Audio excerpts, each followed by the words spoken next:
Welcome to day 4 of Do Women Need Men?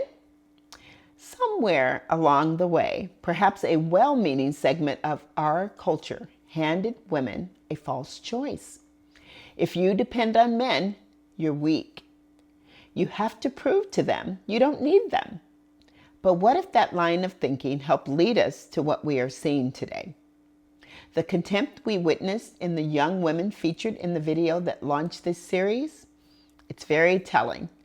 Could it be that ideas meant to elevate women's strength and purpose somehow derailed into dishonoring men and harming those who are carrying the contempt? Friends, the opposite of contempt is not dependence, it's honor, and we must return to honor. Honor does not ask us to accept that every man and woman is good. It does not ask us to ignore harm or to stay in the presence of someone who is unsafe. Honor tells the truth, and the truth is men and women need each other. Without men and women, we cease to exist. Contempt does something different. It mocks, it belittles, it takes another person's weakness and uses it as evidence of their worthiness. And when contempt becomes cultural, we begin speaking about men and women not as human beings made in the image of God, but as problems, threats, and punchlines. Men are useless. Women are crazy. Men are emotionally stunted. Women are manipulative. Sometimes we laugh because everyone else is laughing. And I've even been told, lighten up. But words shape posture, and posture shapes relationships.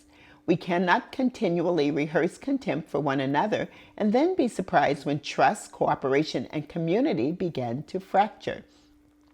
We certainly have reason for concern when men and women cause harm, so let's address the harm. Let's tell the truth about it. But if we are going to build anything worth leaving to the next generation, contempt cannot be the foundation. Romans 12:10 tells us to be devoted to one another in love and to love others above yourself. Honor asks us to remember that a person has dignity whether we agree with them or not. And perhaps this is where the question, do we need men, itself begins to cause harm. It can harm the women who come to believe that they have no need for men and dishonor good men whose patience, presence, sacrifice, protection, wisdom, fatherhood, friendship, and strengths make communities better. Honor allows us to address what is harmful while recognizing what is good. So what becomes possible when we stop looking down on one another, recognizing the value that God has placed instead? Strength does not require contempt. Independence does not require disrespect. Healing does not require us to become hard. We can tell the truth about harm. We can exercise discernment.